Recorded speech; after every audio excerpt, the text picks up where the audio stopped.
just, people are starting, it's a good idea to start with just 5 breaths, work your way up to 10. If you're not used to doing breath work, you get really, really lightheaded. Yeah, that's a good sign. Yeah. You're changing the oxygen tension in their tissues. Get all those gases out from overnight and put the fresh oxygen in. Presence of oxygen is the absence of disease. Nothing's more true than that statement. When you're traveling, you can actually reset. You can reset your circadian rhythm doing this. I have 2 rules when I travel, especially when you change time zones. Number 1, and nobody ever talks about this, you never want to eat during your normal sleeping window.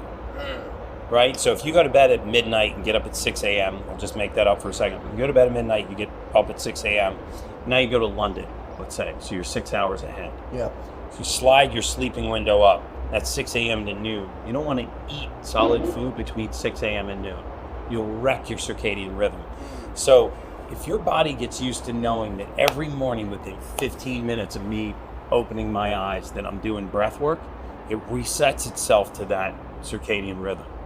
So now if you're just changing time zones, you go from Miami to LA, you're breathing at, first light in LA. If you're in Miami, you're breathing at first light in Miami. Yep. And when you travel, because you go to Dubai all the time, you're always traveling. When you do these long flights overseas and into your time zones, you basically just fast that entire time. I fast the entire time unless the flight's more than 10 hours. Say on an under 10-hour flight, you'll fast, you'll get there, you'll probably either hit a workout or just go to bed, and then right when you wake up, now you're in a new light. Yep. You're hitting your breath work at first light, and then you can eat. That's it. And you're regulated. Your circadian rhythm is just completely insane. Circadian rhythm is regulated. Yeah, your body will get tired. Your body craves routine. Yeah. I mean, our bodies, we're creatures of habit, we're creatures of routine. So if you do the same thing every day, this is one of those things you can control. And if possible, you want to get outside. So if you're staying in a hotel, get out on the balcony, walk outside, and then disregard the temperature.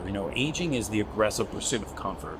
And so a lot of times we don't want to go outside, it's too hot. We don't want to go outside, it's too cold. Yeah, you tell the grandma, sit down, just relax. Yeah, eat at the first pang of hunger. It's just collapsing all of our natural defense mechanisms, right?